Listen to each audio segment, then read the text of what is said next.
Rania berdiri di depan cermin besar di kamar pengantin, memandang pantulan dirinya yang terbalut gaun putih sederhana tapi elegan. Gaun itu dibuat dari satin halus dengan detail rendah di bagian lengan dan pinggang, yang membuatnya terlihat seperti putri dari dongeng. Rambutnya yang hitam panjang digelung indah, dihiasi dengan mahkota bunga mawar putih kecil. Matanya yang coklat lembut berkaca-kaca karena campuran antara kegembiraan dan sedikit ketakutan.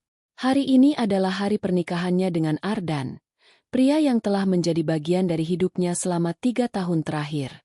Mereka bertemu di kampus, saat Rania masih mahasiswa jurusan desain grafis dan Ardan sudah lulus dan bekerja sebagai akuntan di sebuah perusahaan kecil.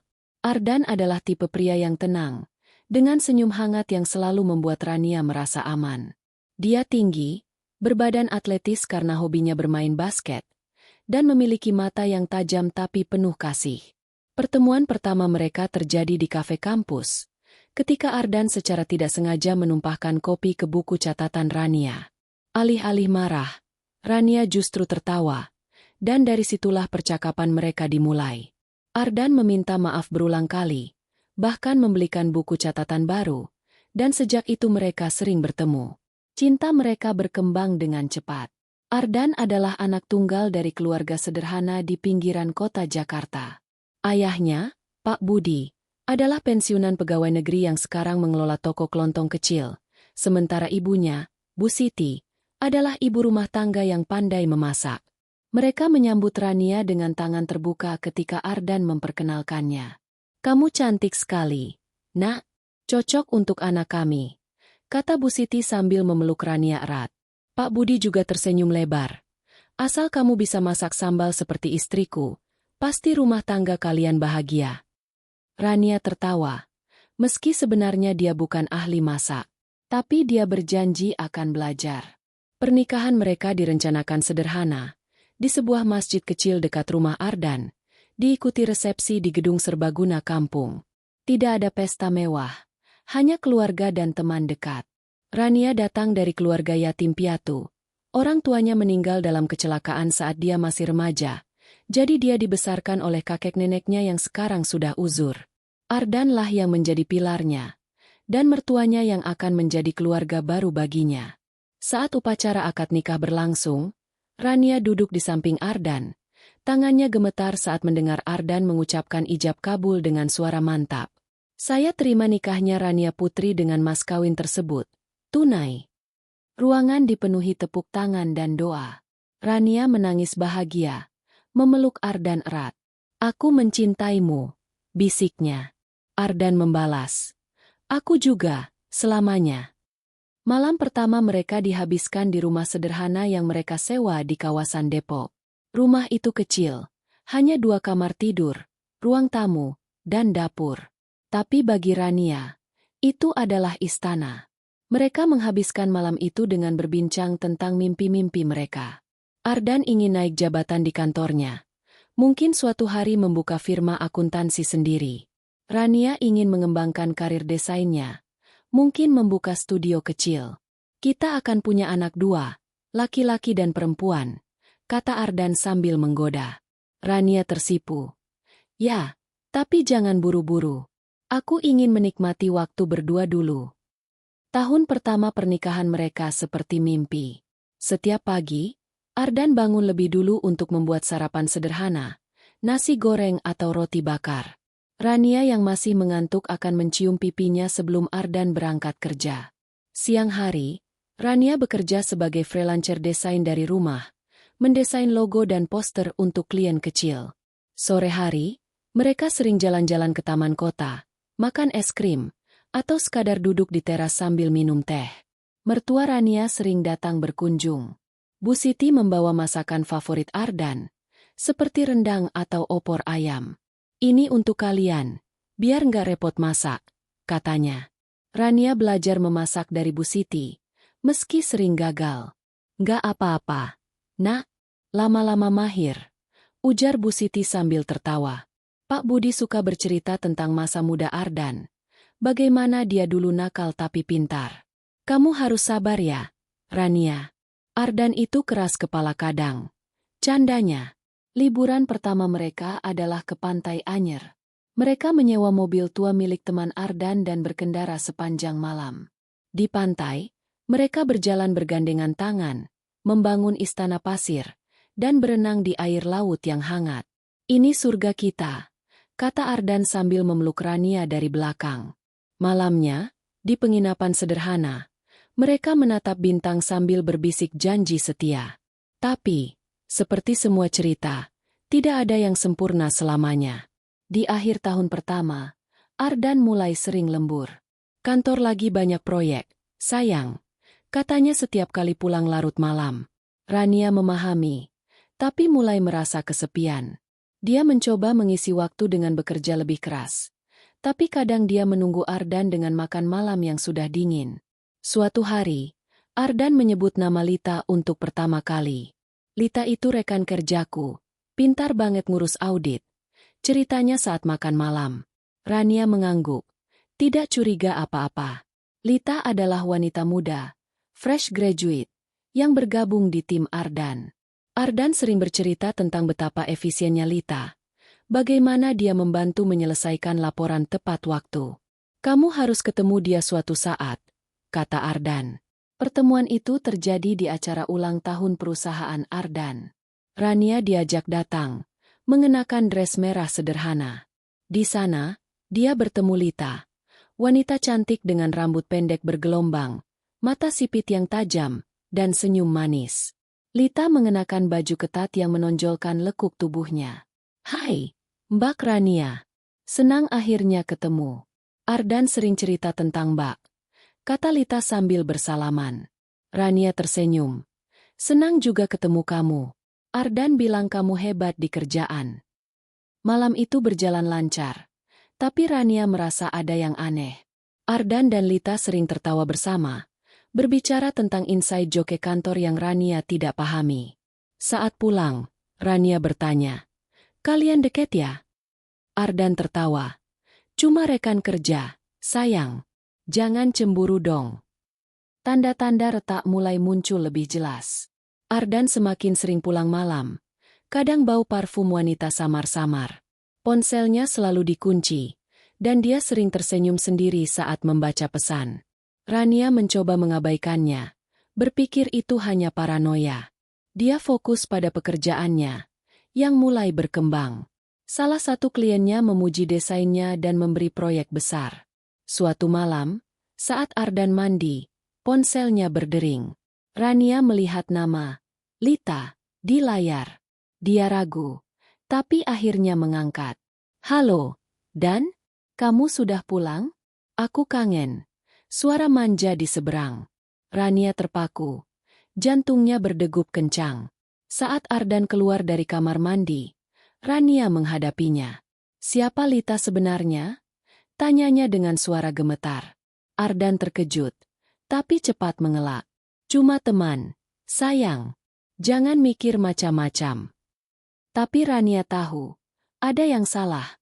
Malam itu, mereka tidur membelakangi satu sama lain untuk pertama kalinya. Hari-hari berikutnya, rumah tangga mereka masih terlihat harmonis di permukaan.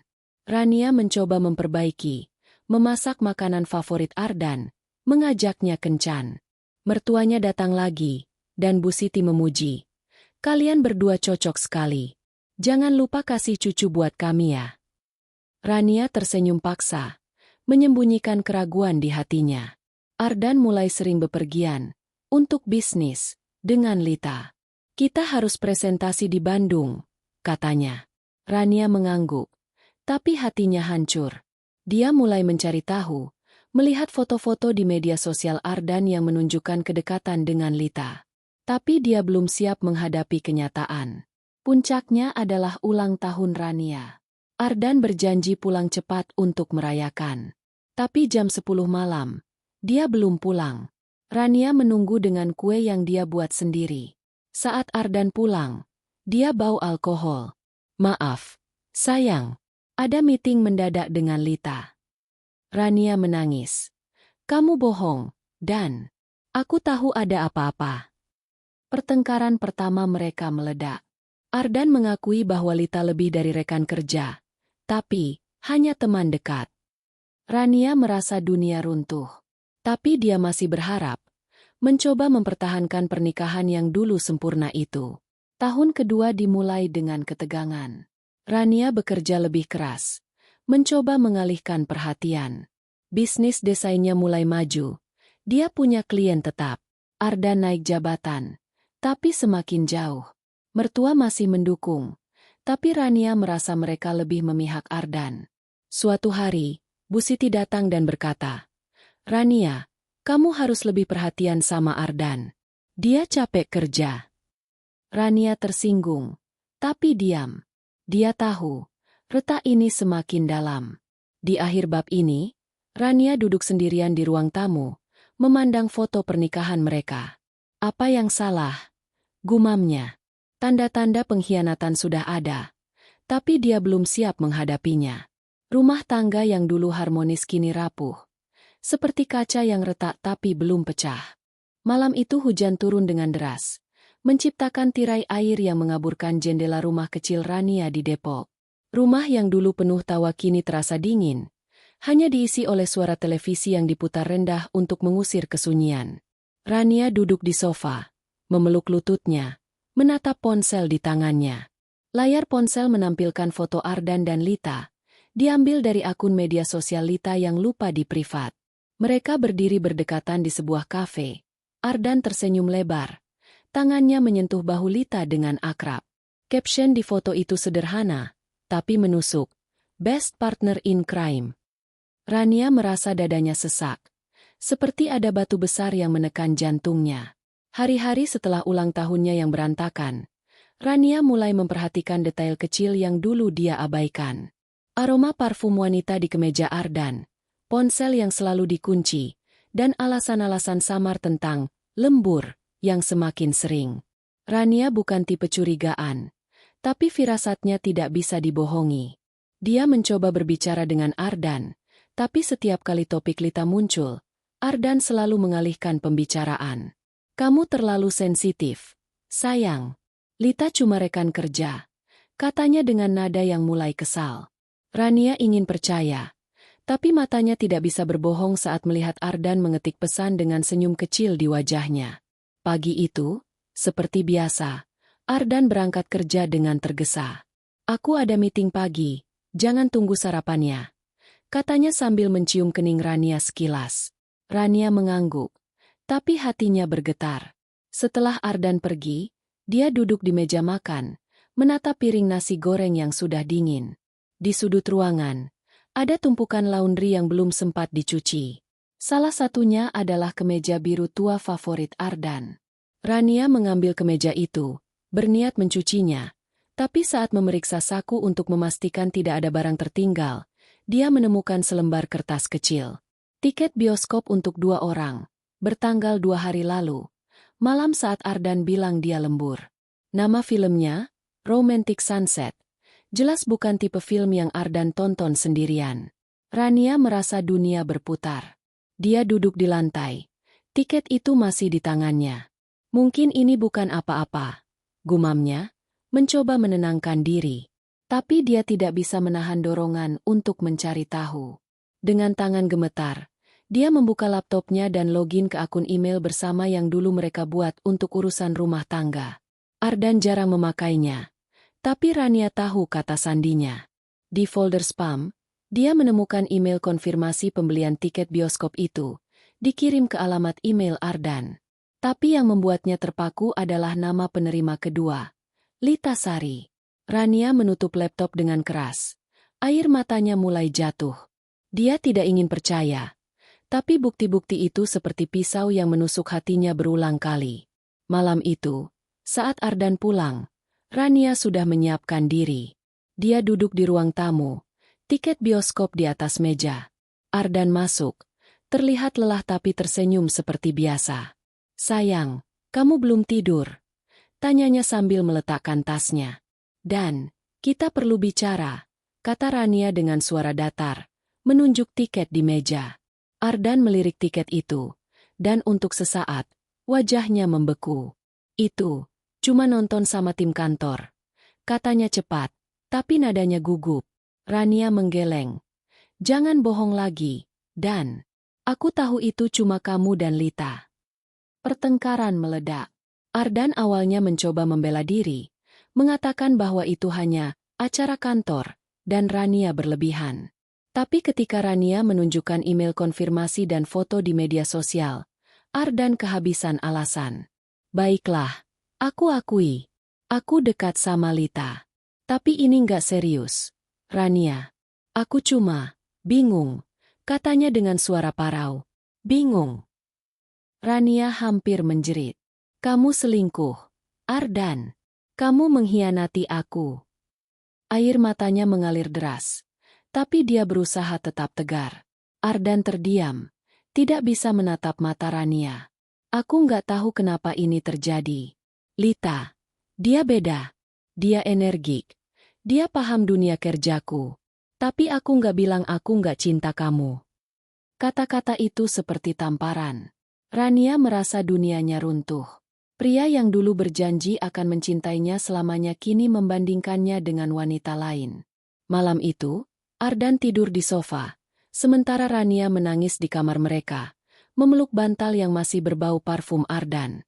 Keesokan harinya, Rania mencoba menjalani hari seperti biasa, tapi pikirannya kacau. Dia menghubungi sahabatnya, Maya, seorang desainer interior yang selalu blak-blakan. Di kafe kecil dekat rumah, Rania menceritakan semuanya. Maya mendengarkan dengan mata membelalak, lalu menggebrak meja. Rania, kamu nggak bisa diam aja. Kamu harus putuskan sekarang. Pertahankan dia atau lepaskan. Tapi kalau aku jadi kamu, aku nggak mau sama laki-laki yang nggak menghargai. Rania pulang dengan pikiran kalut. Dia masih mencintai Ardan, tapi pengkhianatan itu terlalu dalam. Dia mencoba berbicara lagi dengan Ardan, meminta kejelasan. Tapi Ardan malah semakin defensif. Kalau kamu nggak bisa terima aku apa adanya, mungkin kita nggak cocok, katanya dingin. Rania terpaku. Kata-kata itu seperti paku terakhir di peti mati pernikahan mereka. Seminggu kemudian, Rania membuat keputusan berat. Dia menemui pengacara untuk membahas perceraian. Aku nggak mau jadi penutup mata untuk dia, katanya pada Maya. Pengacara itu, seorang wanita parubaya bernama Ibu Ratna, mendengarkan dengan penuh empati. Kamu yakin, Nak? Ini langkah besar. Tanyanya. Rania mengangguk. Meski air matanya jatuh. Aku nggak punya pilihan lain. Proses perceraian dimulai. Ardan awalnya menolak, mengatakan dia masih ingin memperbaiki. Tapi ketika Rania menunjukkan pesan-pesan mesra antara Ardan dan Lita yang dia temukan di ponsel cadangan Ardan, dia menyerah. Baiklah, kalau ini maumu, katanya dengan nada penuh amarah. Rania tidak menjawab, hanya menandatangani dokumen dengan tangan gemetar. Mertua Rania, yang dulu begitu sayang, berubah sikap. Bu Siti datang ke rumah, membawa tas berisi pakaian Ardan. Rania, kamu terlalu keras kepala. Ardan cuma hilaf. Seharusnya kamu sabar sebagai istri, katanya dengan nada menyalahkan. Pak Budi, yang biasanya pendiam, menambahkan, kamu tahu Ardan anak kami satu-satunya. Kalau kamu pergi, kami kehilangan keluarga. Rania menahan tangis. Bu, Pak, saya cuma ingin dihargai. Ardan yang memilih Lita. Bu Siti menggeleng. Lita cuma godaan. Kalau kamu pertahankan, dia pasti kembali. Tapi Rania sudah bulat. Dia tidak ingin hidup dalam bayang-bayang pengkhianatan. Hari ketika perceraian resmi, Rania pindah dari rumah mereka. Dia menyewa apartemen kecil di Jakarta Selatan, membawa hanya pakaian dan laptopnya. Rumah itu, yang dulu penuh kenangan, kini terasa asing. Ardan tidak hadir di pengadilan. Dia hanya mengirim pesan singkat. Maaf, semoga kamu bahagia. Rania tidak membalas. Dia menghapus nomor Ardan dari ponselnya, tapi tidak bisa menghapus luka di hatinya. Malam itu, di apartemen barunya, Rania duduk di lantai, dikelilingi kardus-kardus yang belum dibongkar. Dia membuka album foto pernikahan mereka, melihat senyumnya yang dulu penuh harapan. Air matanya jatuh ke foto itu. Aku harus kuat, gumamnya. Dia tahu, hidupnya tidak akan sama lagi. Tapi dia berjanji pada dirinya sendiri untuk bangkit. Di luar, hujan masih turun, seolah mencerminkan badai di hati Rania. Tapi di balik awan gelap, ada secercah harapan. Dia tidak tahu bagaimana caranya, tapi dia akan menemukan jalan untuk hidup tanpa Ardan, tanpa pengkhianatan, dan tanpa penyesalan. Hujan masih mengguyur Jakarta malam itu, seolah enggan berhenti mencerminkan kepedihan yang membelenggu hati Rania. Di apartemen kecilnya di Jakarta Selatan, dia duduk di lantai kayu yang dingin, dikelilingi kardus-kardus yang belum sempat dibongkar. Cahaya lampu neon di atas kepalanya berkedip-kedip, menambah kesan suram pada ruangan yang nyaris kosong. Hanya sebuah kasur tipis, meja kecil, dan laptop tua yang setia menemaninya selama ini. Rania memandang foto pernikahan yang masih tergeletak di sampingnya. Wajahnya dan Ardan tersenyum bahagia di dalam bingkai sederhana. Dia ingin membuang foto itu, tapi tangannya seolah membeku. "Kenapa aku masih menyimpan ini?" gumamnya. Suaranya parau karena tangis yang sudah mengering. Hari-hari setelah perceraian terasa seperti kabut tebal yang menyelimuti hidupnya.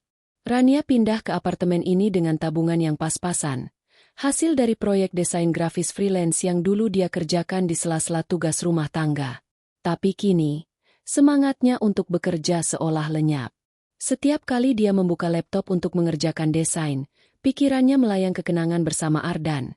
Malam-malam ketika mereka duduk bersama di sofa, menonton film sambil tertawa, atau pagi-pagi ketika Ardan membuatkan teh hangat sambil menggoda wajahnya yang masih mengantuk. Kenangan itu seperti pisau yang terus mengiris hatinya. Pagi itu, Rania memaksakan diri untuk bangun dari kasur. Dia menyeret tubuhnya ke kamar mandi, memandang pantulan wajahnya di cermin kecil yang retak di sudutnya. Matanya sembab, rambutnya kusut, dan kulitnya pucat. "Kamu harus kuat, Rania," katanya pada diri sendiri, tapi suaranya tidak meyakinkan. Dia tahu dia harus melangkah maju, tapi tubuhnya terasa berat, seperti terikat oleh rantai tak terlihat. Di luar apartemen, kehidupan Jakarta berjalan seperti biasa.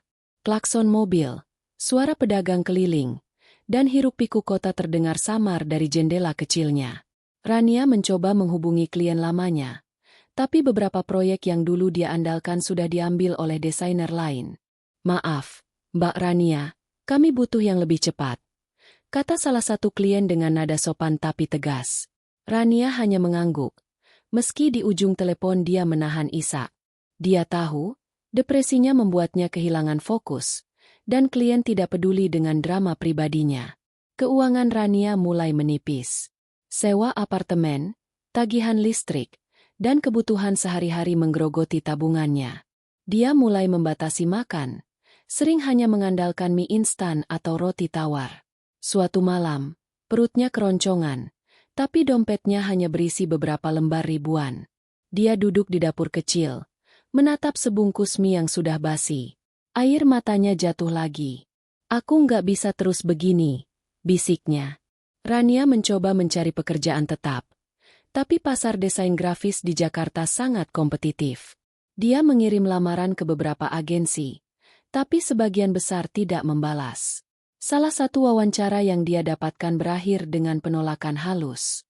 "Kamu punya bakat, tapi kami cari yang sudah punya pengalaman di proyek besar," kata pewawancara. Rania tersenyum pahit. Terima kasih atas kesempatannya.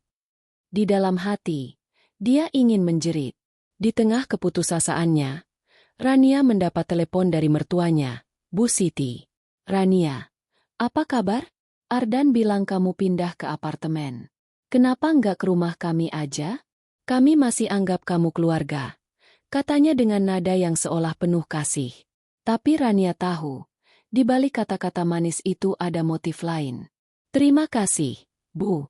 Saya baik-baik aja di sini," jawab Rania singkat. Dia tidak ingin kembali ke lingkungan yang mengingatkannya pada Ardan dan pengkhianatannya. Namun, beberapa hari kemudian, Bu Siti datang tanpa pemberitahuan. Dia membawa plastik berisi rendang dan sayur kolplai, makanan favorit Ardan yang dulu sering Rania makan bersama mertuanya. "Rania, Kamu kurus sekali. Makan yang banyak, ya.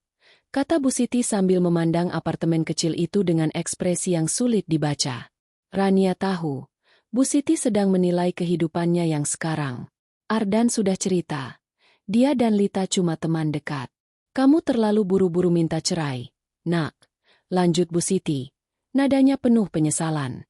Rania mengepalkan tangan di bawah meja. Bu, Ardan yang memilih Lita. Saya cuma ingin hidup tenang sekarang. Bu Siti menggeleng. Kamu tahu, Ardan anak kami satu-satunya. Kami cuma ingin yang terbaik untuk kalian berdua. Lita itu cuma selingan. Kalau kamu sabar, dia pasti sadar. Kata-kata itu seperti garam di luka Rania. Dia ingin berteriak bahwa dia bukan penutup mata untuk kesalahan Ardan. Tapi dia hanya tersenyum tipis. Terima kasih sudah datang, Bu. Saya akan pikirkan. Setelah Bu Siti pergi, Rania menangis lagi. Dia merasa sendirian, ditinggalkan oleh suami yang dia cintai dan mertua yang dulu dia anggap keluarga. Bahkan Maya, sahabatnya, sedang sibuk dengan proyek besar di Bali dan hanya bisa mengirim pesan singkat untuk menyemangatinya. Kamu kuat, Ran. Jangan menyerah. Tulis Maya. Tapi Rania merasa tidak ada kekuatan tersisa di dalam dirinya. Suatu malam, Rania tidak bisa tidur. Dia membuka laptopnya dan tanpa sengaja menemukan folder lama berisi desain-desain yang pernah dia buat untuk kesenangan pribadi. Sketsa gaun, poster seni, dan logo-logo imajiner untuk merek yang tidak pernah ada. Dia tersenyum kecil, mengingat betapa dia dulu mencintai mendesain.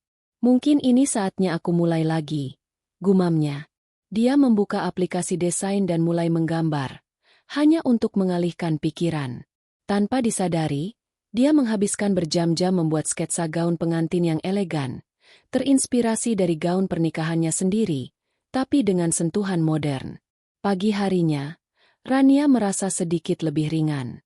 Dia mengunggah sketsa itu ke media sosial, dengan caption sederhana, "Mencoba lagi." Tak disangka, beberapa teman lamanya dari komunitas desain mengomentari dengan pujian. Salah satunya, seorang desainer senior bernama Ibu Mira, mengirim pesan pribadi. Rania, desainmu bagus sekali. Kamu pernah pikirkan untuk serius di fashion design? Aku bisa kenalkan kamu ke beberapa orang. Pesan itu seperti secercah cahaya di tengah kegelapan. Rania ragu, tapi dia membalas. Terima kasih, Bu Mira. Saya akan coba.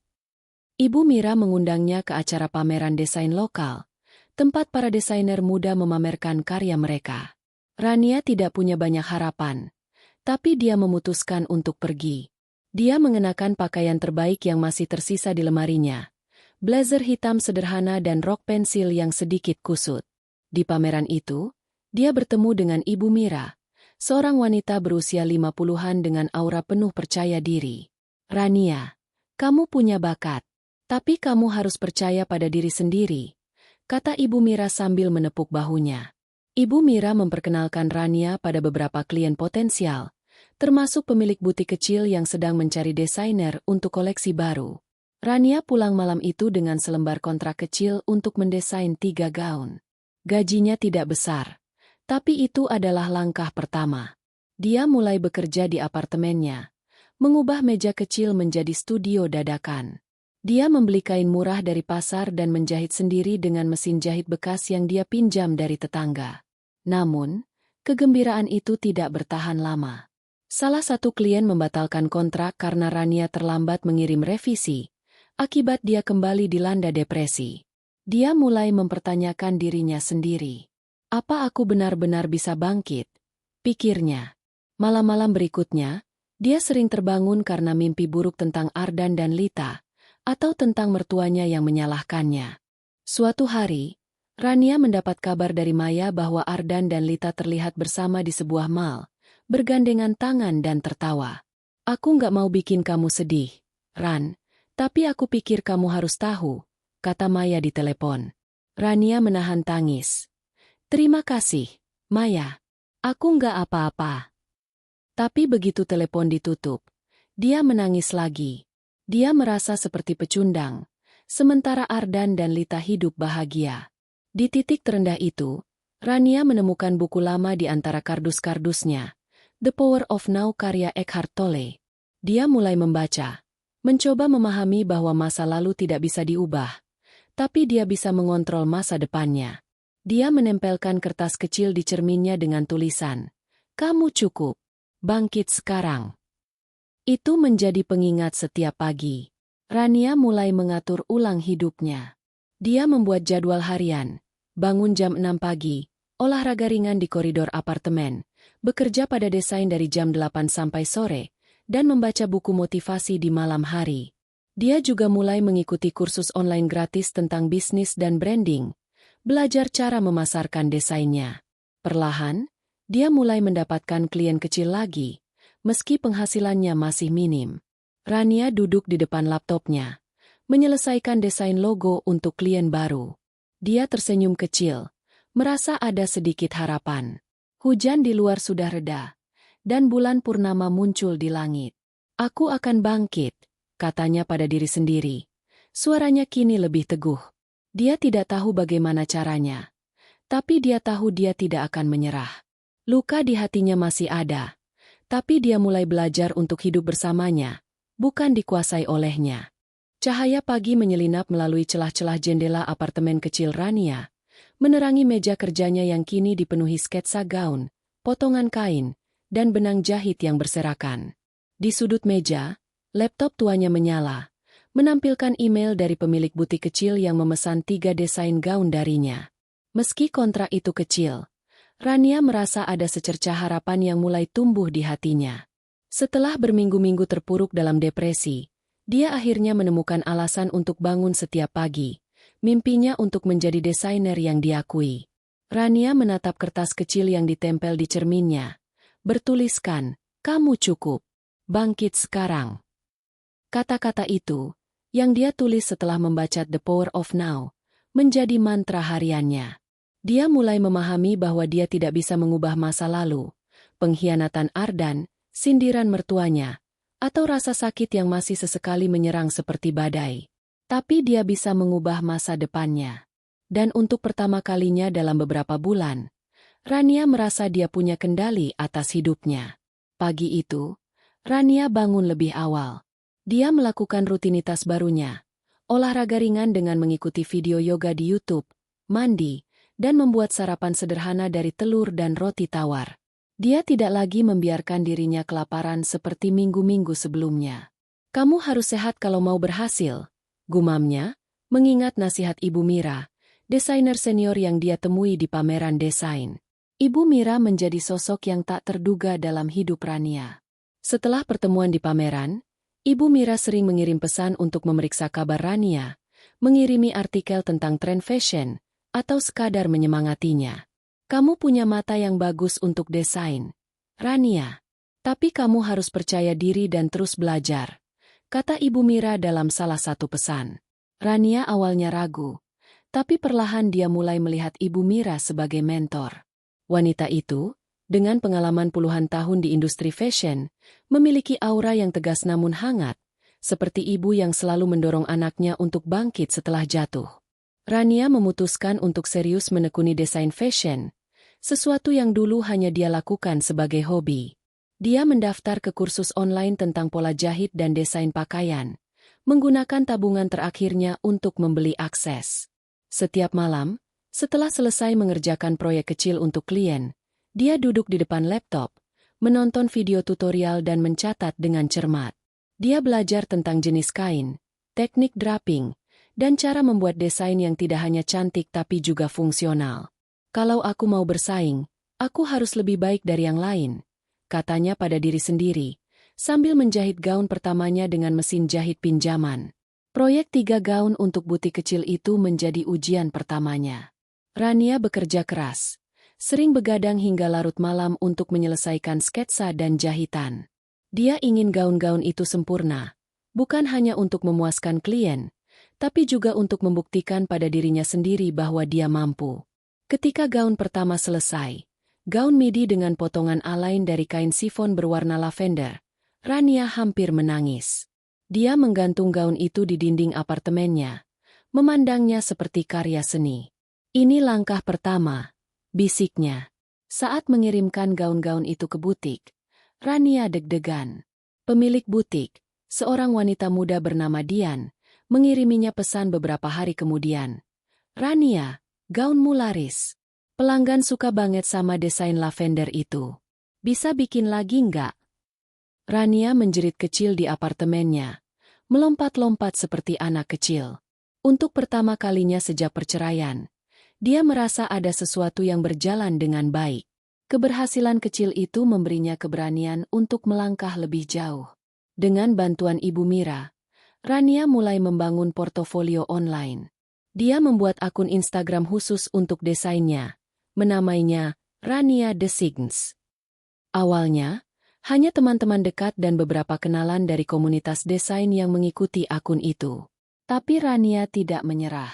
Dia mengunggah foto-foto gaun, sketsa, dan bahkan proses pembuatannya, dengan caption yang menceritakan inspirasinya. Setiap jahitan adalah cerita, tulisnya di salah satu unggahan. Tanpa disangka, akunnya mulai menarik perhatian, dan dia mendapat pesanan kecil lainnya, seperti shawl custom dan rok untuk acara pernikahan. Namun, perjalanan ini tidak selalu mulus. Ada malam-malam ketika Rania merasa kewalahan. Mesin jahit pinjamannya sering macet, dan dia harus memperbaikinya sendiri dengan tutorial dari internet. Dia juga masih berjuang melawan bayang-bayang masa lalu. Suatu malam, ketika scrolling media sosial, dia melihat unggahan Lita, foto dirinya dan Ardan di sebuah restoran mewah, dengan caption, "Feeling on top of the world." Rania merasa dadanya sesak. Dia menutup ponsel. Tapi gambar itu terus terbayang. Kenapa mereka bahagia, sementara aku masih berjuang? Pikirnya, air mata mengalir tanpa suara. Tapi Rania tidak membiarkan dirinya tenggelam lagi. Dia bangun, mengambil buku catatannya, dan menulis, "Fokus pada mimpimu. Mereka tidak layak untuk air matamu." Dia mulai mengalihkan energinya ke hal-hal yang bisa dia kendalikan. Desainnya, kesehatannya, dan kepercayaan dirinya. Dia mendaftar ke gym kecil di dekat apartemen, menggunakan diskon untuk anggota baru. Awalnya, dia canggung, merasa tidak cocok di antara orang-orang yang tampak lebih bugar. Tapi pelan-pelan, dia mulai menikmati latihan angkat beban ringan dan kelas Zumba. Tubuhnya mulai terasa lebih kuat, dan cermin di kamar mandi menunjukkan perubahan. Pipinya tidak lagi cekung, dan matanya mulai berbinar. Rania juga mulai memperhatikan penampilannya. Dia membeli beberapa pakaian baru dari pasar loak, lalu memodifikasinya dengan sentuhan desainnya sendiri. "Kalau aku mau jadi desainer, aku harus terlihat seperti desainer," katanya sambil tertawa kecil. Dia mulai bereksperimen dengan riasan wajah, belajar dari tutorial YouTube tentang cara membuat riasan natural tapi elegan. Rambutnya, yang dulu sering kusut, kini dirawat dengan minyak kelapa dan digelung rapi atau dibiarkan tergerai dengan ikal lembut. Perubahan itu tidak hanya fisik, tapi juga mental. Rania mulai membaca lebih banyak buku motivasi dan bisnis. Salah satu buku favoritnya adalah Atomic Habits karya James Clear, yang mengajarkannya pentingnya langkah kecil yang konsisten. Dia membuat daftar tujuan, mendapatkan 5 klien baru dalam 3 bulan, membuat koleksi mini untuk dipamerkan, dan menabung untuk membeli mesin jahit sendiri. Setiap malam, dia mengevaluasi progresnya, mencoret tugas yang sudah selesai dengan rasa bangga. Suatu hari, Ibu Mira mengundang Rania ke acara networking untuk desainer muda.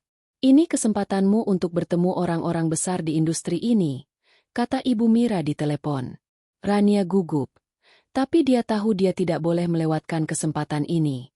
Dia menghabiskan 2 hari menjahit gaun untuk dikenakan ke acara itu. Gaun hitam panjang dengan detail rendah di bahu, yang membuatnya terlihat anggun tapi tidak berlebihan. Ketika dia tiba di acara, dia merasa seperti ikan kecil di lautan besar. Desainer lain tampak begitu percaya diri, dengan kartu nama yang dicetak rapi dan portofolio digital yang mengesankan. Tapi Ibu Mira tidak membiarkan Rania minder. "Kamu di sini karena kamu punya bakat. Tunjukkan itu," bisiknya. Di acara itu, Rania bertemu dengan seorang pemilik brand fashion lokal bernama Lila, yang sedang mencari desainer untuk koleksi musim panas. Lila terkesan dengan sketsa Rania dan memintanya mengirim proposal. "Saya suka gaya kamu, sederhana tapi punya cerita," kata Lila sambil tersenyum. Rania pulang malam itu dengan hati penuh harapan. Dia menghabiskan seminggu mengerjakan proposal itu, menyusun ide untuk koleksi bertema kebangkitan, yang terinspirasi dari perjalanan hidupnya sendiri. Ketika Lila menerima proposalnya, Rania mendapat kontrak untuk mendesain 5 gaun untuk koleksi itu. Gajinya lebih besar dari proyek sebelumnya, cukup untuk membayar sewa apartemen selama 3 bulan. Rania merayakan dengan membeli sebotol jus apel dan menari sendirian di apartemennya, sambil memutar lagu favoritnya. "Aku bisa melakukan ini," katanya, suaranya penuh keyakinan untuk pertama kalinya. Namun, di tengah kebahagiaan itu, bayang-bayang masa lalu masih muncul. Suatu malam, Bu Siti menelepon lagi, kali ini dengan nada yang lebih dingin. "Rania, aku dengar kamu mulai kerja lagi. Baguslah. Tapi Ardan bilang dia rindu kamu. Pikirkan lagi, mungkin kalian bisa rujuk." Rania menutup mata, menahan amarah. "Bu, saya sudah move on. Saya harap Ardan juga bahagia dengan pilihannya." Dia menutup telepon, lalu memblokir nomor Bu Siti. "Aku tidak akan kembali ke masa lalu," katanya tegas. Rania berdiri di depan cermin, mengenakan salah satu gaun buatannya. Dia tersenyum, melihat wanita yang mulai bangkit dari reruntuhan. Apartemen kecilnya kini penuh dengan sketsa dan kain, bukti perjuangannya. Di luar, langit Jakarta cerah, dan untuk pertama kalinya, Rania merasa dia sedang menuju ke arah yang benar. Dia belum sampai di tujuan, tapi dia tahu dia sedang dalam perjalanan.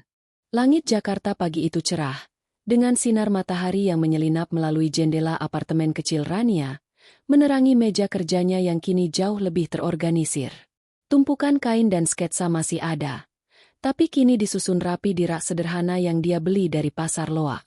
Di sudut ruangan, gaun-gaun yang dia desain untuk koleksi musim panas Lila tergantung dengan anggun, siap dikirim. Rania berdiri di depan cermin, mengenakan kemeja putih yang dia modifikasi dengan detail renda di kerah, dipadukan dengan celana kulot hitam yang dia jahit sendiri. Dia tersenyum kecil pada pantulannya, merasa semakin percaya diri dengan setiap langkah kecil yang dia ambil. Kontrak dengan Lila, pemilik brand fashion lokal, adalah titik balik yang tidak pernah Rania bayangkan. 5 gaun yang dia desain untuk koleksi bertema kebangkitan mendapat sambutan hangat saat dipamerkan di sebuah butik di Kemang. Lila mengirimi Rania foto-foto dari acara peluncuran. Wanita-wanita muda mengenakan gaun-gaunnya, tersenyum di depan kamera dengan latar belakang dekorasi bunga yang elegan. "Rania, kamu harus datang ke acara berikutnya. Orang-orang ingin bertemu desainernya," tulis Lila dalam pesan WhatsApp. Rania menatap pesan itu. Jantungnya berdegup kencang. Untuk pertama kalinya, dia merasa seperti desainer sungguhan, bukan hanya seorang freelancer yang berjuang bertahan hidup. Keberhasilan itu membawa lebih banyak peluang. Akun Instagram, Rania Designs, mulai ramai, dengan pengikut yang bertambah dari puluhan menjadi ratusan, lalu ribuan. Salah satu unggahannya, foto gaun lavender yang laris di butik Dian, menjadi viral setelah direpost oleh seorang fashion influencer lokal bernama Sarah. Desain ini simpel tapi elegan, karya desainer lokal yang wajib dilirik, tulis Sarah di captionnya. Rania hampir tidak percaya ketika melihat notifikasi ponselnya membanjir. Pesanan untuk gaun serupa, permintaan kolaborasi, dan bahkan undangan untuk mengisi workshop desain di komunitas lokal. Rania mulai kewalahan mengelola pesanan. Apartemen kecilnya sudah tidak cukup untuk menampung kain, mesin jahit, dan manekuin yang dia beli dengan cicilan. Dia menyewa sebuah ruangan kecil di dekat Pasar Majestic, yang dia suling menjadi studio mini. Meski sederhana, dengan dinding cat putih yang sedikit mengelupas dan meja bekas, studio itu terasa seperti istana baginya. Dia memasang papan nama sederhana di pintu, Rania Designs Studio. Setiap kali melewati papan itu, dia tersenyum, merasa mimpinya perlahan menjadi nyata. Di tengah kesibukannya, Rania bertemu dengan Reza, seorang pengusaha sukses di bidang teknologi yang datang ke studio atas rekomendasi Lila. Reza, pria berusia 35 tahun dengan senyum ramah dan mata yang penuh percaya diri, sedang mencari desainer untuk membuatkan seragam khusus untuk acara amal perusahaannya. "Saya dengar kamu punya bakat untuk membuat desain yang punya cerita," kata Reza saat mereka bertemu di studio. Rania tersipu, sedikit gugup di hadapan pria yang terlihat begitu mapan, dengan setelan jas rapi dan jam tangan yang jelas mahal. "Saya cuma berusaha memberikan yang terbaik," jawab Rania sederhana. Reza terkesan dengan profesionalisme Rania dan memesan 20 seragam untuk acara amalnya. Proyek itu adalah yang terbesar yang pernah Rania tangani, dan dia bekerja siang malam untuk memastikan setiap detail sempurna. Ketika seragam itu selesai, Reza mengundangnya ke acara amal di sebuah hotel bintang 5 di Jakarta. Rania awalnya ragu, dia belum pernah menghadiri acara sekelas itu, tapi Ibu Mira, mentornya, mendorongnya. "Ini kesempatanmu untuk networking, Rania. Jangan takut tampil," katanya. Rania menghadiri acara itu dengan gaun buatannya sendiri. Gaun panjang berwarna emerald dengan potongan off-shoulder yang elegan. Dia merasa seperti ikan di luar air di antara tamu-tamu yang terdiri dari pengusaha, selebriti, dan influencer. Tapi ketika Reza memperkenalkannya sebagai desainer seragam, orang-orang mulai mendekatinya, memuji karyanya. "Kamu harus buka butik sendiri," kata seorang tamu, seorang wanita yang mengaku sebagai pemilik galeri seni. Rania hanya tersenyum, tapi di dalam hati, dia mulai membayangkan kemungkinan itu. Setelah acara, Reza mengajak Rania minum kopi di kafe hotel. "Kamu punya visi, Rania. Aku suka orang yang bekerja dengan passion," katanya sambil menyeruput espresso. Rania tersenyum. "Terima kasih, Mas Reza. Aku cuma berusaha bangkit dari titik terendah." Reza memandangnya dengan penuh minat. "Titik terendah itu cuma batu loncatan. Lihat kamu sekarang, sudah sejauh ini." Percakapan mereka mengalir dengan mudah, dari bisnis hingga hobi, dan Rania merasa nyaman untuk pertama kalinya dalam waktu lama. Reza mulai sering menghubungi Rania, awalnya untuk urusan bisnis, tapi lambat laun menjadi lebih personal. Dia mengirimi pesan lucu, mengajaknya makan malam, atau sekadar mengobrol tentang ide-ide baru. Rania awalnya ragu, luka dari pengkhianatan Ardan masih terasa, tapi Reza tidak memaksa. "Aku di sini kalau kamu butuh teman," katanya suatu malam, dan Rania merasa hatinya menghangat. Kesuksesan Rania terus melonjak. Koleksi, kebangkitan, milik Lila menjadi perbincangan di media lokal, dan Rania diundang untuk wawancara di sebuah podcast tentang desainer muda. Dia berbicara dengan jujur tentang perjalanannya, tanpa menyebut Ardan atau Lita secara spesifik, tapi cukup untuk menginspirasi pendengar.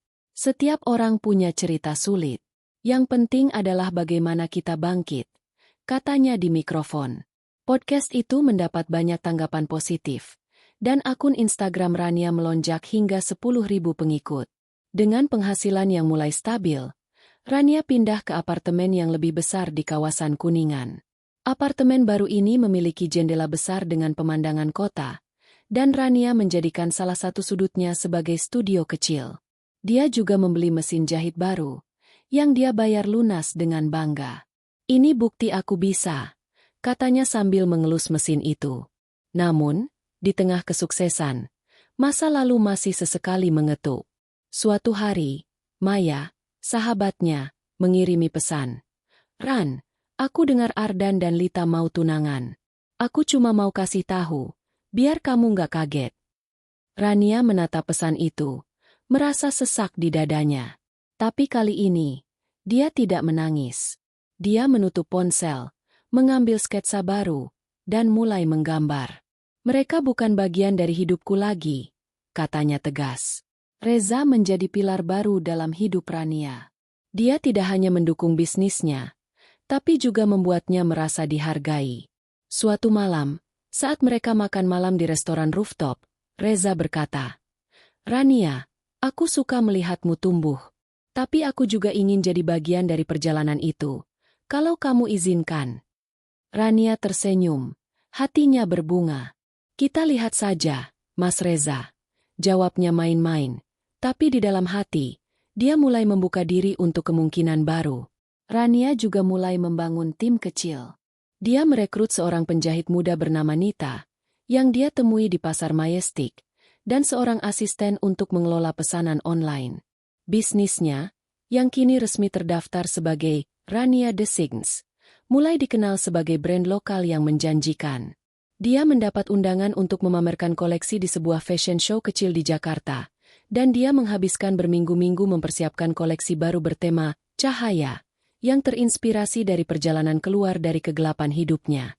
Di malam fashion show, Rania berdiri di belakang panggung, gugup tapi penuh semangat. Ketika model-model berjalan di runway dengan gaun-gaunnya, dia mendengar tepuk tangan dan sorak-sorai. Ibu Mira, yang hadir di barisan depan, memberikan acungan jempol. Setelah acara, seorang editor majalah fashion mendekatinya, meminta wawancara untuk edisi bulan depan. Rania hampir menangis, tapi kali ini karena bahagia, Rania duduk di apartemen barunya, menatap pemandangan kota yang berkilau di malam hari. Dia memegang secangkir teh chamomile, merasa damai untuk pertama kalinya dalam waktu lama. Bisnisnya berkembang, dia punya teman baru di Reza, dan dia mulai mencintai dirinya sendiri lagi. Masa lalu masih ada di sudut hatinya, tapi kini dia tahu bahwa dia lebih kuat daripada luka-lukanya. Ini baru permulaan, bisiknya, matanya penuh tekad. Malam itu, Jakarta diliputi hujan gerimis yang lembut, menciptakan kilauan halus di jalanan kota yang sibuk. Di apartemen barunya di kawasan Kuningan, Rania duduk di sofa empuk yang baru saja dia beli, ditemani secangkir teh chamomile dan laptop di pangkuannya. Layar laptop menampilkan spreadsheet pesanan untuk koleksi terbarunya, yang akan dipamerkan dalam fashion show besar di Bali bulan depan. Bisnisnya, Rania Designs, kini bukan lagi sekadar mimpi, melainkan kenyataan yang berkembang pesat.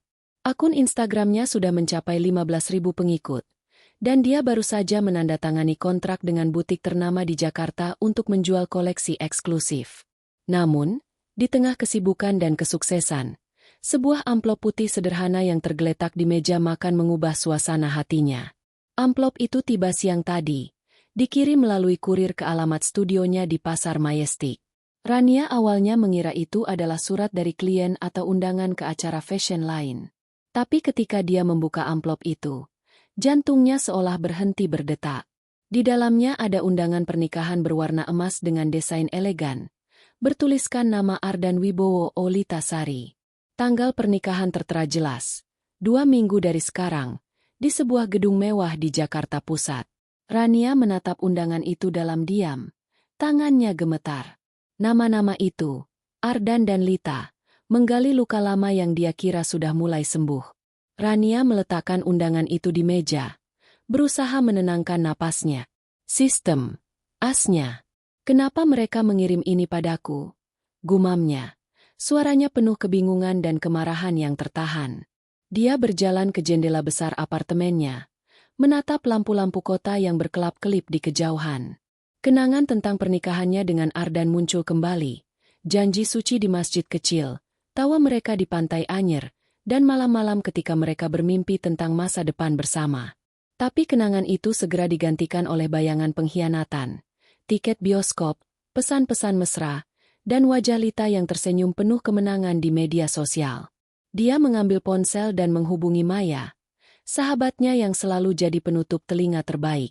Maya, kamu nggak bakal percaya.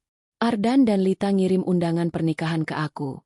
Katanya begitu Maya mengangkat telepon. Di ujung sana, Maya menghela napas panjang. Serius? Ran? Mereka punya nyali juga. Ya, kamu bakal datang. Rania terdiam, tidak yakin dengan jawabannya sendiri. Aku nggak tahu. Aku nggak mau lihat mereka. Tapi, entah kenapa, aku merasa harus pergi. Maya, dengan nada blak-blakannya, menjawab. Kalau aku jadi kamu, aku datang dengan penampilan yang bikin mereka menyesal. Tunjukin kalau kamu jauh lebih baik tanpa mereka. Rania tertawa kecil, meski hatinya masih berat. Maksudmu apa, Mei? Datang dengan gaun terbaikku dan pura-pura nggak kenal mereka. Maya terkekeh. Tepat sekali. Bikin mereka syok. Ran, kamu sekarang bukan Rania yang dulu. Percakapan itu membuat Rania berpikir. Dia awalnya ingin membuang undangan itu. Tapi ada sesuatu di dalam dirinya yang menolak untuk lari dari masa lalu. Mungkin ini kesempatanku untuk menutup bab ini, pikirnya. Dia tahu, menghadiri pernikahan Ardan dan Lita bukan tentang balas dendam, tapi tentang membuktikan pada dirinya sendiri bahwa dia sudah move on. Dia ingin melihat mereka, bukan sebagai korban, tapi sebagai wanita yang telah bangkit dari reruntuhan. Keesokan harinya, Rania mengunjungi studionya di Pasar Majestic untuk memulai persiapan. Dia duduk di meja kerjanya, dikelilingi sketsa dan kain, lalu mengambil buku sketsa baru. Kalau aku mau datang, aku harus tampil sempurna, katanya pada Nita, penjahit muda yang kini menjadi asisten setianya. Nita, yang sudah mendengar sekilas tentang masa lalu Rania, tersenyum lebar. Buah, kalau ibu datang dengan gaun karya sendiri, mereka pasti pingsan. Rania tertawa, merasa semangatnya mulai kembali. Rania mulai merancang gaun khusus untuk acara itu. Dia memilih kain satin merah marun, warna yang berani namun elegan, dengan potongan mermaid yang akan menonjolkan lekuk tubuhnya yang kini lebih bugar berkat rutinitas gymnya. Dia menambahkan detail renda emas di bagian bahu dan pinggang, memberikan sentuhan kemewahan yang halus. Setiap jahitan dibuat dengan penuh perhatian, seolah dia menuangkan semua emosinya ke dalam karya itu. Gaun ini bukan cuma pakaian, katanya pada Nita sambil menjahit. Ini pernyataan. Di sela-sela pekerjaannya, Rania menghubungi Reza, yang kini menjadi sosok penting dalam hidupnya. Mereka belum resmi berpacaran, tapi hubungan mereka semakin dekat, penuh dengan rasa saling menghormati dan tawa. Ketika Rania menceritakan tentang undangan pernikahan, Reza mendengarkan dengan penuh perhatian. "Kamu yakin mau pergi, Ran?" tanyanya dengan nada lembut. "Aku nggak mau kamu terluka lagi." Rania tersenyum di ujung telepon. "Aku nggak akan terluka, Mas. Aku cuma mau menunjukkan bahwa aku sudah jauh melampaui mereka." Reza, yang selalu mendukung, menawarkan sesuatu yang membuat Rania terkejut. "Kalau kamu mau bikin mereka syok, pakai salah satu mobilku. Aku punya Lamborghini yang jarang dipakai. Biar aku antar kamu, sekalian dengan pengawalan kalau perlu." Rania tertawa, mengira Reza bercanda. "Serius, Mas? Lamborghini? Aku nggak mau lebay, dong." Tapi Reza bersikeras. "Ini bukan lebay. Ini tentang menunjukkan bahwa kamu sekarang di level yang berbeda. Biar aku urus detailnya." Rania akhirnya setuju, meski masih merasa sedikit tidak nyaman dengan ide kemewahan yang berlebihan. Tapi dia tahu Reza tulus ingin membantu, dan bagian dirinya yang ingin membuat Ardan dan Lita terpana mulai setuju dengan rencana ini. Reza juga menghubungi perusahaan keamanan milik koleganya untuk menyediakan 2 bodyguard profesional sebagai pengawal. "Biar kamu masuk dengan gaya," kata Reza sambil mengedipkan mata saat mereka bertemu untuk makan malam. Selain gaun, Rania juga merencanakan penampilan lainnya. Dia memesan janji di salon ternama untuk merapikan rambutnya, memilih gaya ika lembut yang akan membingkai wajahnya dengan sempurna. Dia juga berlatih makeup dengan bantuan tutorial dari seorang muat terkenal di YouTube, memilih riasan bold dengan lipstik merah yang senada dengan gaunnya. "Aku nggak cuma mau datang, aku mau jadi pusat perhatian," katanya pada Maya saat mereka video call untuk memilih aksesori. Maya, yang baru kembali dari Bali, datang ke apartemen Rania untuk membantu mempersiapkan. Dia membawa sepasang anting emas kecil dan kalung mutiara yang dia pinjam dari ibunya. "Ini bakal bikin kamu terlihat seperti ratu," katanya sambil memeluk Rania. Mereka menghabiskan malam itu dengan tertawa, mencoba berbagai gaya rambut, dan berbicara tentang betapa jauh Rania telah melangkah. "Dulu kamu nangis gara-gara Ardan, sekarang lihat kamu. CEO, desainer, dan bakal bikin mantanmu menyesal," kata Maya dengan nada bangga. Namun, di balik persiapan yang penuh semangat, Rania masih merasa gugup. Malam sebelum tidur, dia duduk di ranjang, memandang undangan itu lagi. "Apa aku benar-benar siap menghadapi mereka?" pikirnya. Dia mengambil buku catatannya, menulis, "Kamu bukan korban. Kamu adalah Rania yang baru.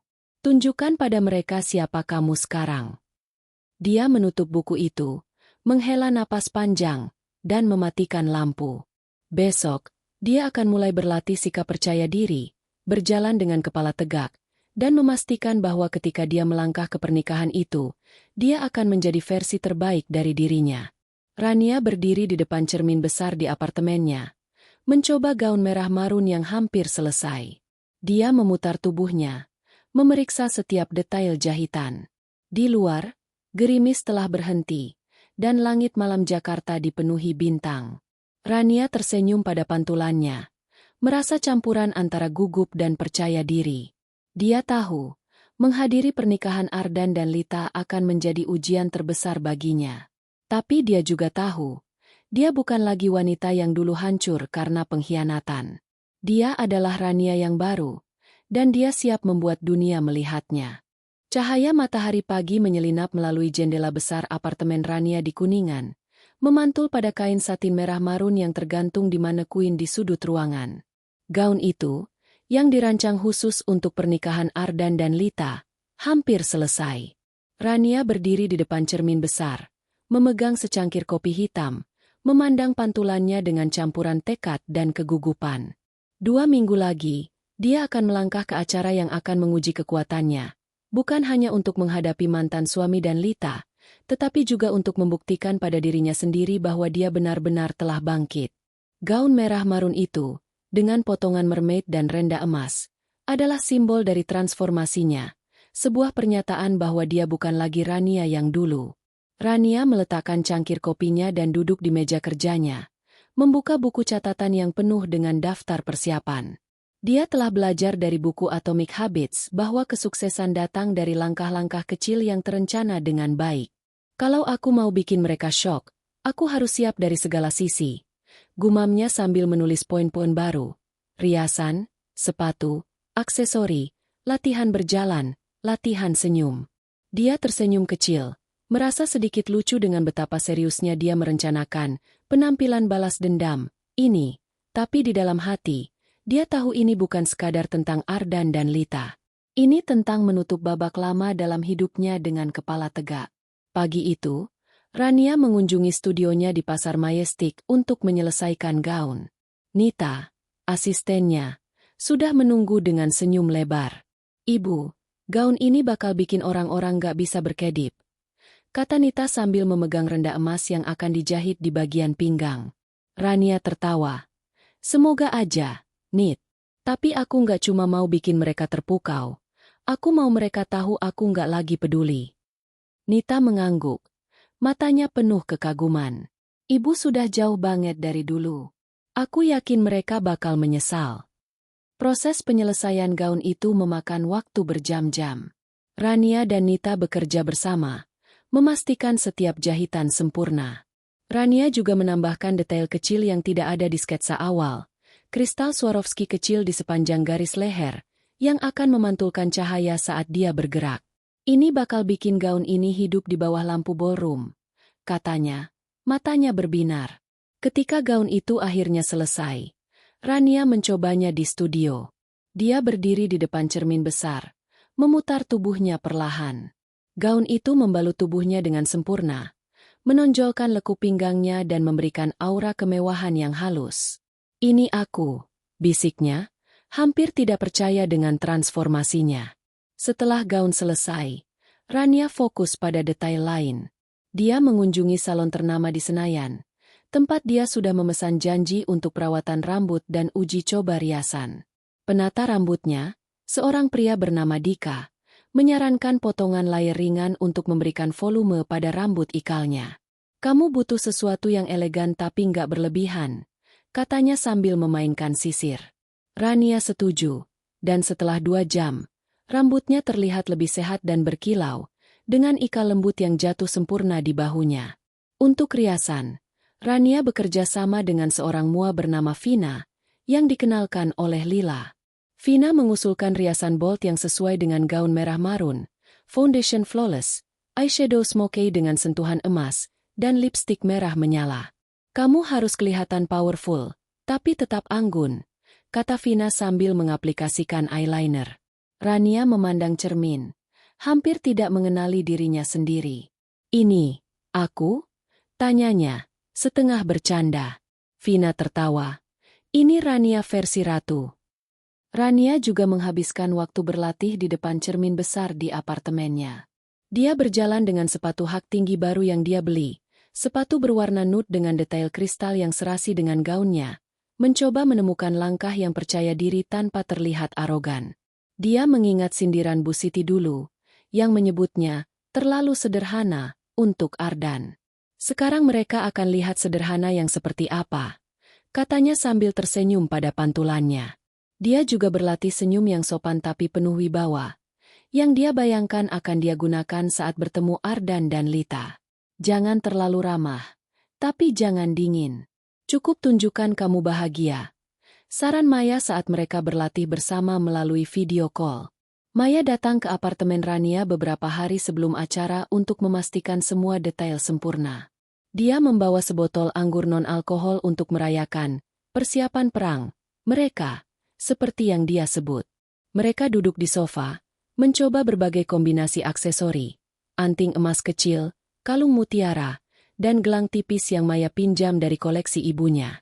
Kamu harus kelihatan seperti keluar dari majalah Vogue, kata Maya sambil memasangkan kalung di leher Rania. Mereka tertawa, mengenang hari-hari ketika Rania hanya bisa bermimpi tentang kesuksesan seperti ini. Dulu aku cuma punya satu gaun bagus. Sekarang aku bikin gaun sendiri, kata Rania. Matanya berkaca-kaca tapi penuh kebanggaan. Reza juga turut andil dalam persiapan. Dia mengatur semua detail transportasi, memastikan Lamborghini hitamnya dalam kondisi prima. Mobil ini bakal bikin orang-orang menoleh sebelum kamu keluar, katanya saat mereka bertemu untuk makan malam di restoran favorit Reza di SCBD. Dia juga memperkenalkan Rania pada dua bodyguard yang akan mengawalnya. Bima dan Dedi, dua pria berbadan tegap dengan sikap profesional. Mereka akan memastikan kamu masuk dan keluar dengan aman, kata Reza sambil tersenyum.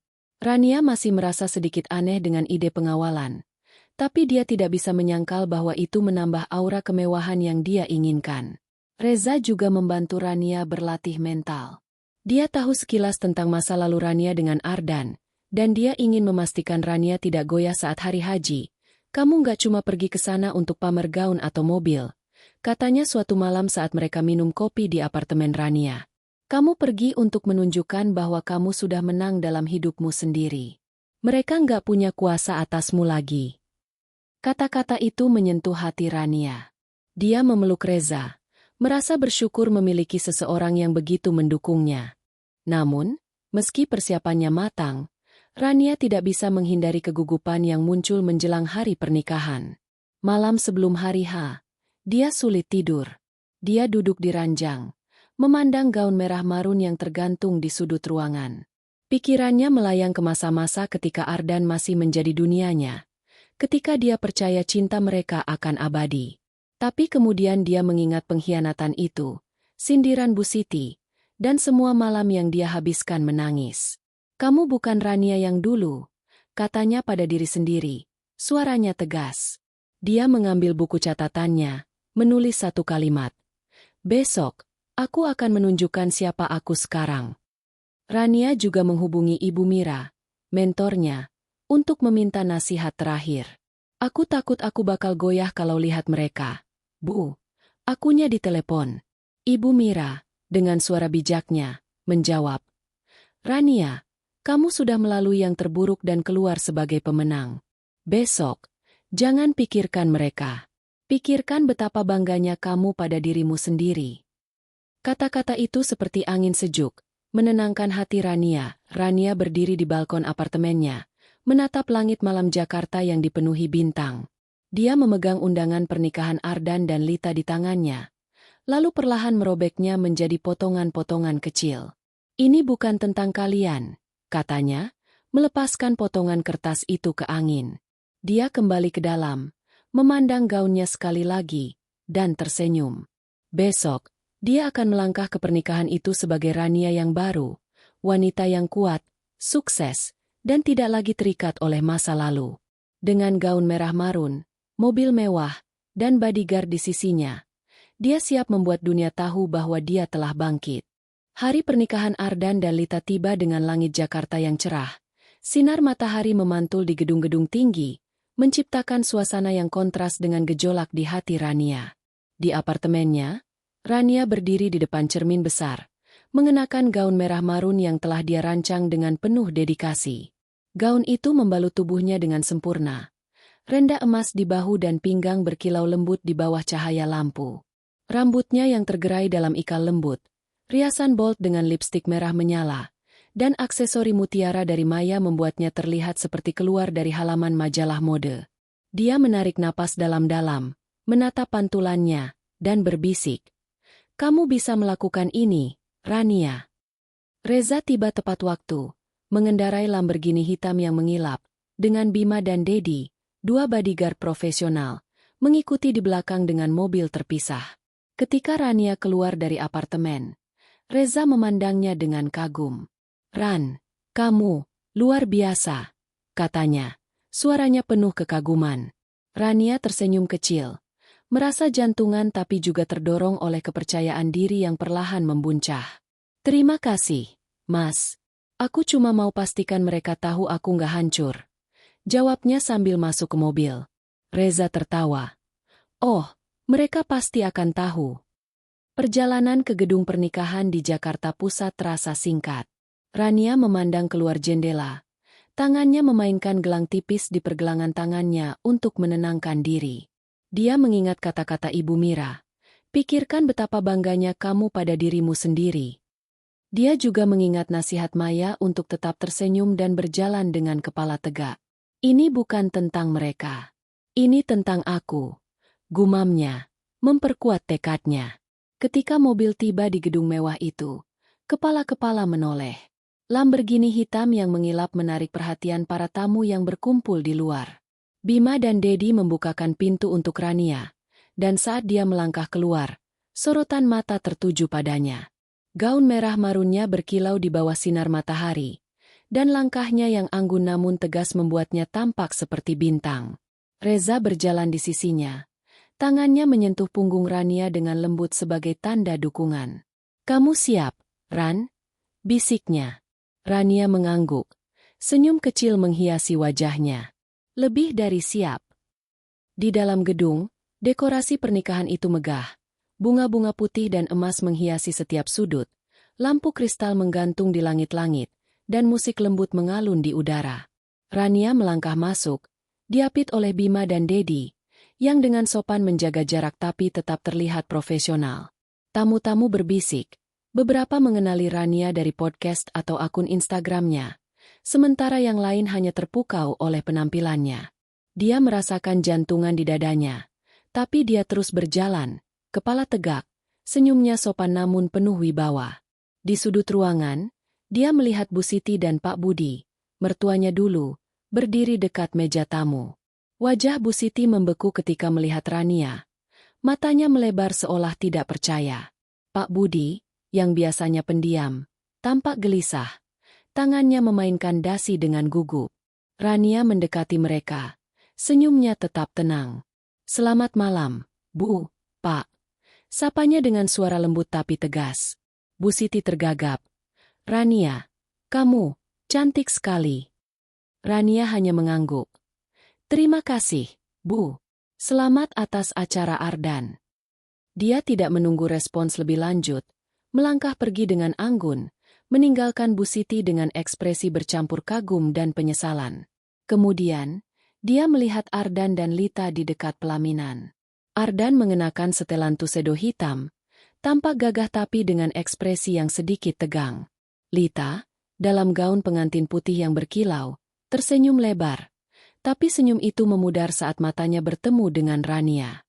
Untuk sesaat, ruangan terasa hening bagi Rania, meski musik dan obrolan tamu masih terdengar. Dia merasakan dorongan untuk berbalik dan pergi, tapi dia mengingat catatannya. "Kamu bukan korban. Kamu Rania yang baru." Rania melangkah mendekati pelaminan. Reza di sisinya. Dia tersenyum pada Ardan dan Lita. Suaranya tenang tapi penuh percaya diri. Selamat atas pernikahannya, katanya, menatap mereka bergantian. Ardan tanpa kehilangan kata-kata.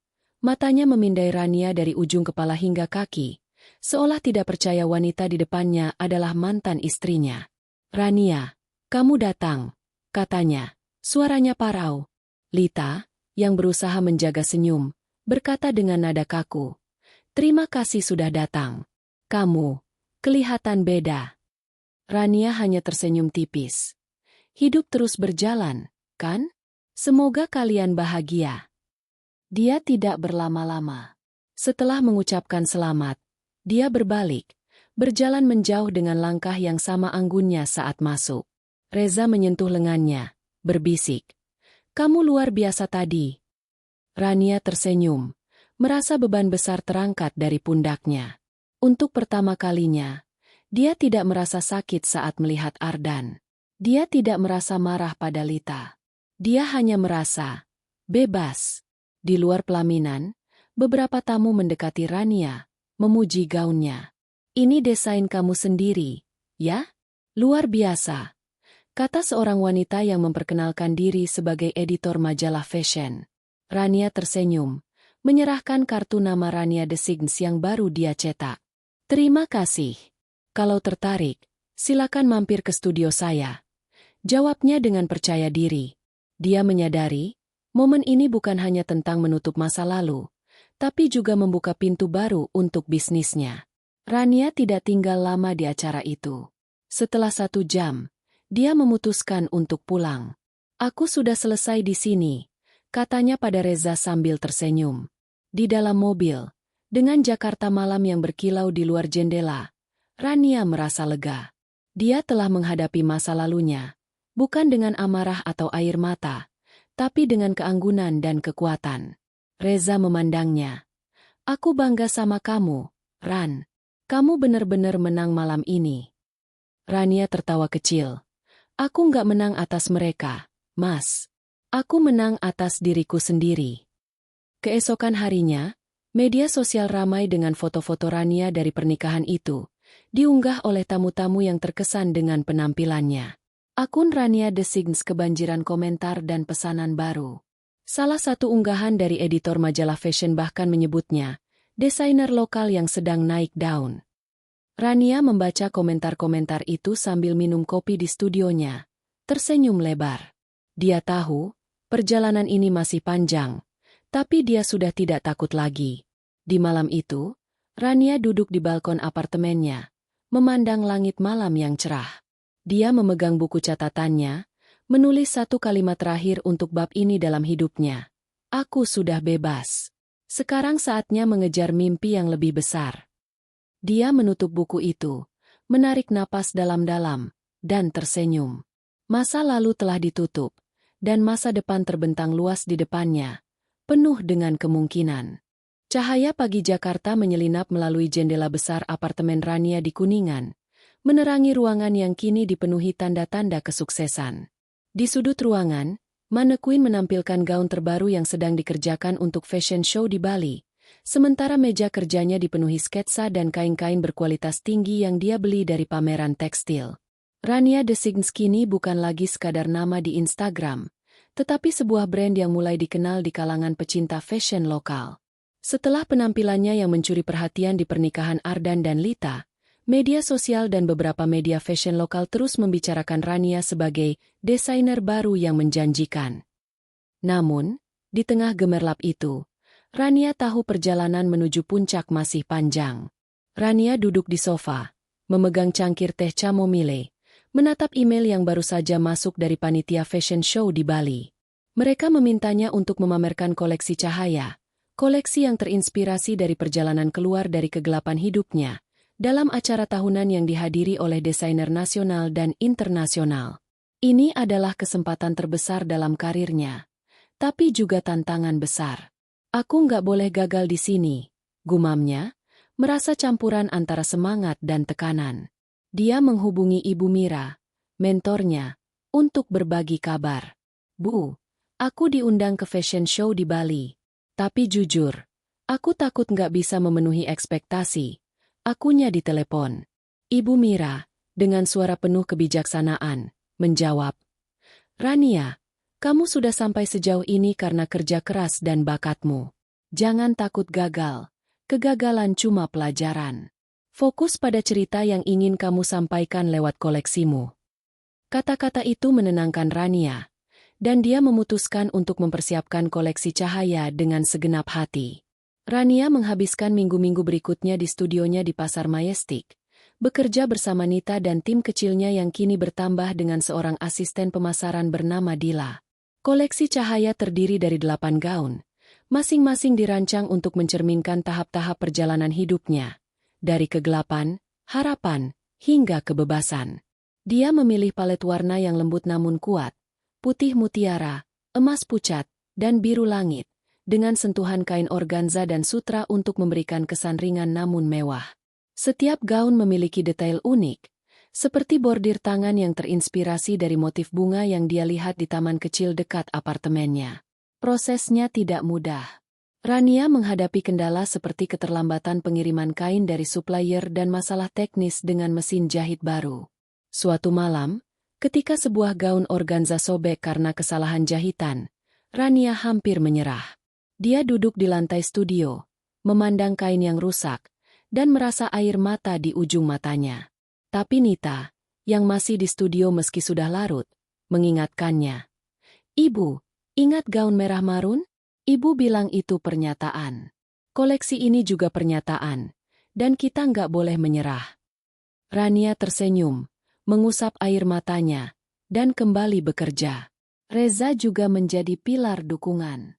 Dia sering mampir ke studio dengan membawa kopi atau makanan ringan, membuat suasana lebih ringan dengan candaannya. Kalau kamu stres, nanti gaunnya jadi gelap semua, bukan koleksi cahaya, katanya sambil tertawa. Rania mencubit lengannya, tapi dia tahu Reza benar. Dia harus tetap fokus dan positif. Reza juga membantu dengan logistik, menghubungkan Rania dengan kontaknya di Bali untuk mengatur transportasi koleksi dan akomodasi.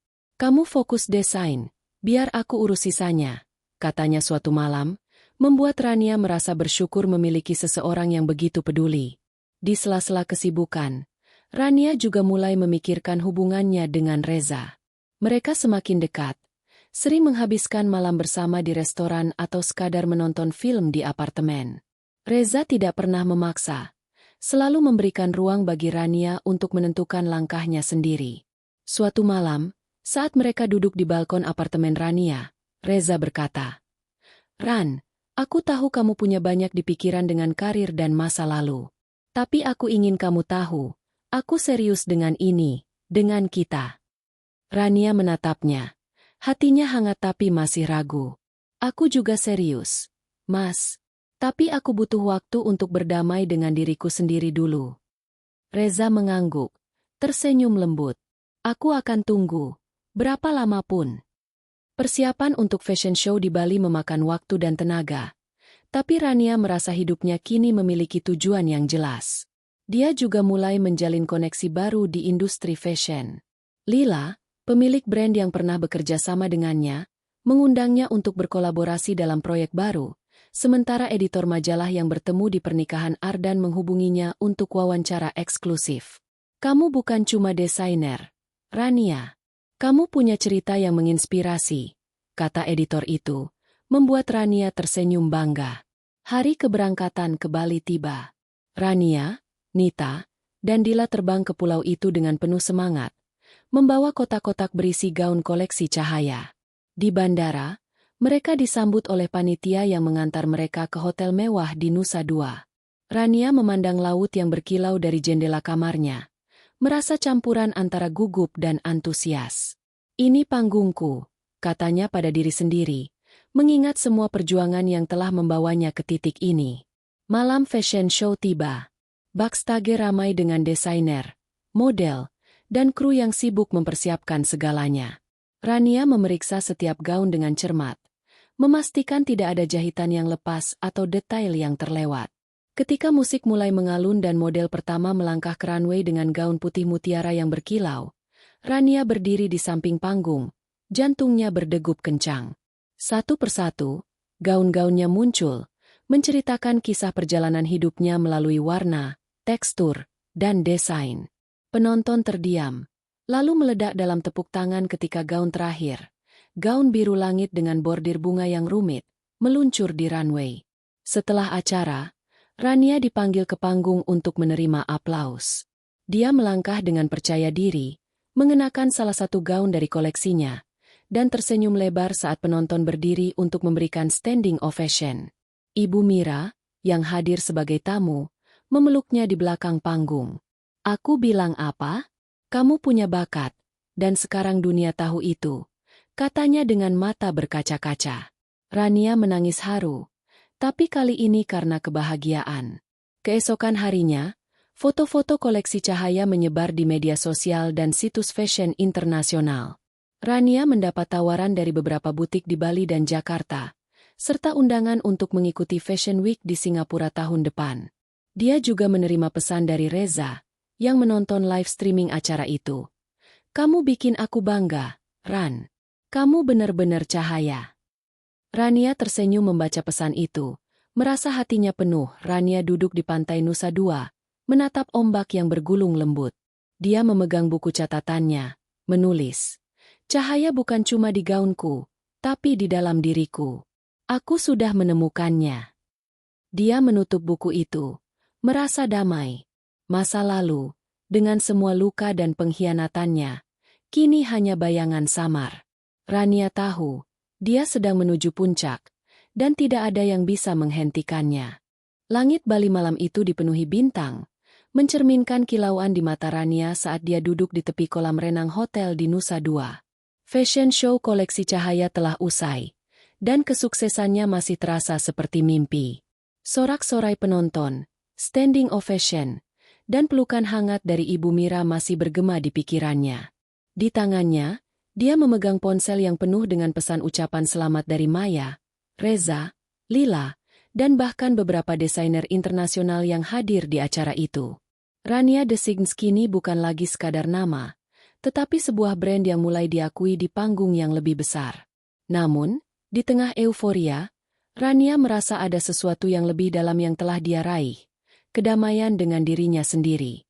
Keesokan harinya, Rania dan timnya, Nita dan Dila, menghabiskan waktu di Bali untuk bertemu dengan beberapa pemilik butik yang tertarik menjual koleksi cahaya. Salah satu butik ternama di Seminyak menawarkan kontrak eksklusif untuk menjual gaun-gaunnya, sementara panitia fashion show mengundangnya untuk menjadi pembicara di acara serupa tahun depan. "Kamu punya suara yang perlu didengar, Rania," kata seorang panitia, seorang wanita berusia 50-an dengan senyum hangat.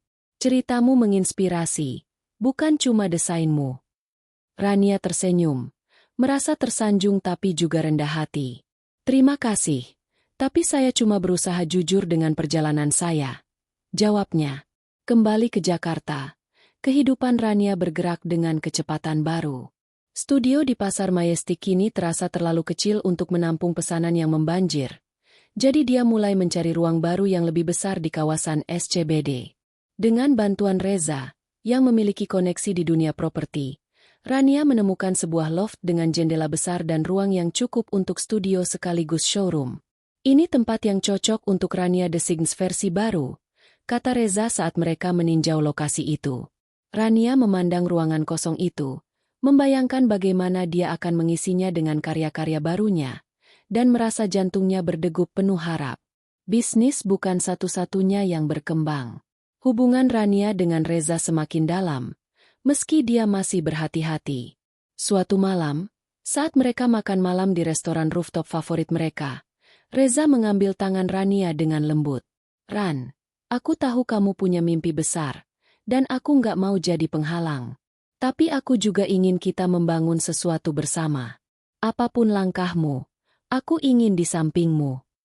Rania menatap matanya, melihat ketulusan di sana. Untuk pertama kalinya, dia merasa siap membuka hati lagi. "Aku juga ingin itu, Mas," katanya pelan, tersenyum. "Tapi kita pelan-pelan, ya?" Reza tertawa, mengangguk. "Sepelan yang kamu mau." Rania juga mulai memberikan dampak di luar bisnisnya. Setelah wawancara eksklusif dengan majalah fashion, Dia diundang untuk berbicara di sebuah acara komunitas tentang pemberdayaan perempuan. Di sana, dia berbagi kisahnya, dari kegagalan pernikahan, depresi, hingga bangkit menjadi desainer yang kini diakui. Setiap luka adalah pelajaran, dan setiap langkah kecil membawa kita lebih dekat ke tujuan, katanya di depan ratusan perempuan yang mendengarkan dengan penuh perhatian.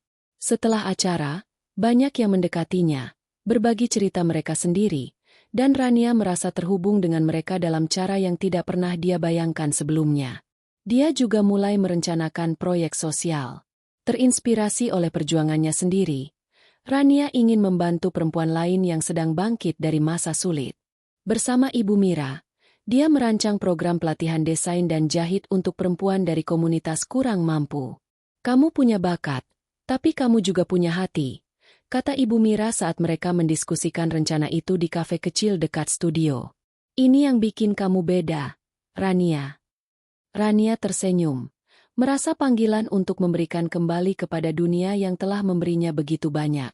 Namun, kesuksesan juga membawa tantangan baru. Dengan pesanan yang terus bertambah, Rania harus belajar mengelola tim yang lebih besar. Dia merekrut 2 penjahit baru dan seorang desainer grafis untuk membantu branding Rania Designs. Ada hari-hari ketika dia merasa kewalahan, terutama saat klien meminta revisi mendadak atau ketika supplier kembali terlambat mengirim bahan. Tapi Rania sudah belajar dari pengalaman. Dia membuat sistem yang lebih terorganisir, menggunakan spreadsheet dan aplikasi manajemen proyek yang dia pelajari dari tutorial online.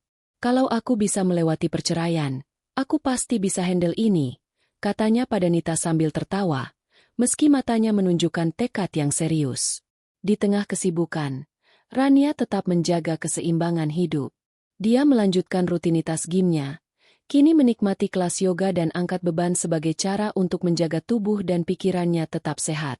Dia juga mulai bereksperimen dengan hobi baru, seperti melukis, yang dia temukan sebagai cara untuk mengekspresikan emosi yang tidak bisa dia tuangkan dalam desain. "Ini seperti terapi," katanya pada Maya saat mereka menghabiskan sore bersama, mencoret-coret kanvas dengan warna-warna cerah. Suatu malam, saat duduk di studio barunya yang masih dalam proses penataan, Rania membuka buku catatannya. Dia menulis, "Cahaya itu bukan cuma di luar, tapi di dalam. Aku menemukannya, dan aku akan terus membagikannya." Dia menutup buku itu, memandang sketsa-sketsa yang tergantung di dinding, dan tersenyum. Dia tahu, perjalanan ini tidak akan selalu mudah. Akan ada hari-hari sulit, kegagalan, dan mungkin luka baru. Tapi dia juga tahu, dia sudah tidak takut lagi. Dia telah menghadapi masa lalunya, membangun mimpinya, dan menemukan kekuatan dalam dirinya sendiri. Rania berdiri di depan jendela besar studio barunya, menatap pemandangan kota Jakarta yang berkilau di malam hari. Di tangannya, dia memegang sketsa gaun baru, yang akan menjadi awal dari koleksi berikutnya, keabadian. Dia tersenyum, merasa hatinya penuh. Masa lalu telah mengajarkannya untuk bertahan. Masa kini memberinya tujuan, dan masa depan? Masa depan adalah kanvas kosong yang siap dia isi dengan cahaya yang abadi.